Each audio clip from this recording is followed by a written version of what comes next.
আসসালামু আলাইকুম ভিউয়ার্স, আপনারা সবাই কেমন আছেন? আশা করি সকলে ভালো আছেন। আমি আল্লাহর অশেষ রহমতে আপনাদের দোয়ায় পরিবারের সকলকে নিয়ে অনেক ভালো আছি। প্রতিদিনের মতো আজকেও নতুন একটি ভিডিও নিয়ে আপনাদের মাঝে হাজির হলাম। তো আজকের ভিডিওটা হচ্ছে যে পোলাও রান্না করব। তো পোলাও রান্নার রেসিপিটা আপনাদের সাথে আমি একটু শেয়ার করতেছি। তো আমি যেভাবে পোলাও রান্না করতে পারি সেটাই আপনাদের সাথে একটু শেয়ার করি। প্রথমে একটা কড়াইয়ের মধ্যে তেল দিয়ে দিয়েছিলাম পরিমাণ মতো, তারপরে দিয়ে দিয়েছি কতগুলো পেঁয়াজ কুচি। তো পেঁয়াজটা আমি বাদামি কালার করে ভেজে নিয়েছি। এরপর যে আমি এখানে দিয়ে দিয়েছি আদা রসুনের পেস্ট, জিরা পেস্ট, তারপরে অন্যান্য মশলা, এগুলা আমি দিয়ে সুন্দর করে মশলাগুলো ভেজে নেব। এরপরে এখানে আমি দিয়ে দিয়েছি একটু টেস্টি সল্ট, আর এখানে দিয়ে দেব কয়েকটা কাঁচামরিচ।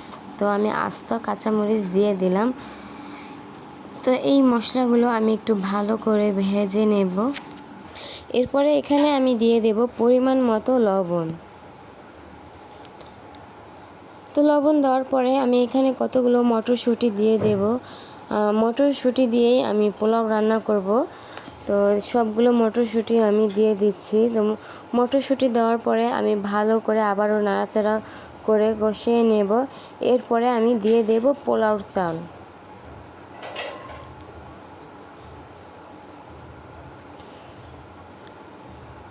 তো আমি প্রতিদিনেই যাই রান্না করি বা যেটাই করি না কেন আপনাদের সাথে আমি একটু শেয়ার করার চেষ্টা করি।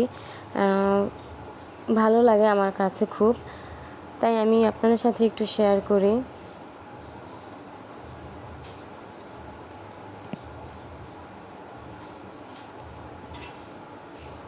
আর এভাবে করে আমার সারা দিনটা কেটে যায়। সারাদিন কাজকর্ম করা, আপনাদের সাথে সারাদিন কি করি সেটা আপনাদের সাথে একটু শেয়ার করি। এইভাবে আমার দিনগুলো কেটে যায়। এখন আমি এখানে দিয়ে দিচ্ছি পোলাওর চাউলগুলো। তো পোলাওর চাউলগুলো দিয়ে আমি ভালো করে একদম কষিয়ে নেব, একবারে ভাজা ভাজা করে নেব পোলাওর চাউলগুলো। তারপরে আমি পরিমাণ মতো পানি দিয়ে দেব। যতগুলো চাল এখানে তার ডাবল পানি দেব, তাহলে আমার পোলাওটা একদম পারফেক্ট ঝরঝরে হবে।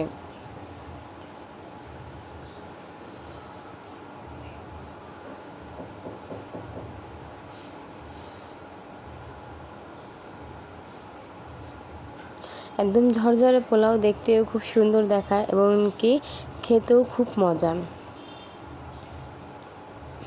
তো পরিমাণ মতো পানি দিলে পোলাওটা অবশ্যই ঝরঝরে হয়, তাহলে আর পোলাওটা গলে যায় না।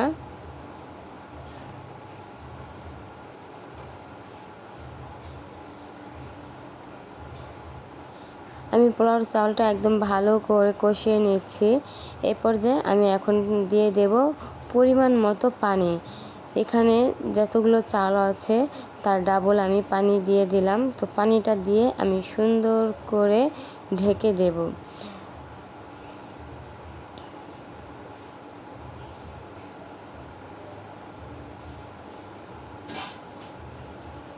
ভিডিওটি ভালো লাগলে অবশ্যই একটা লাইক দিবেন, কমেন্ট করবেন, শেয়ার করবেন, এমনকি সাবস্ক্রাইব করে আমার চ্যানেলের পাশেই থাকবেন। আর অলরেডি যারা আমার চ্যানেলটিকে সাবস্ক্রাইব করে দিয়েছেন তাদেরকে অসংখ্য অসংখ্য ধন্যবাদ।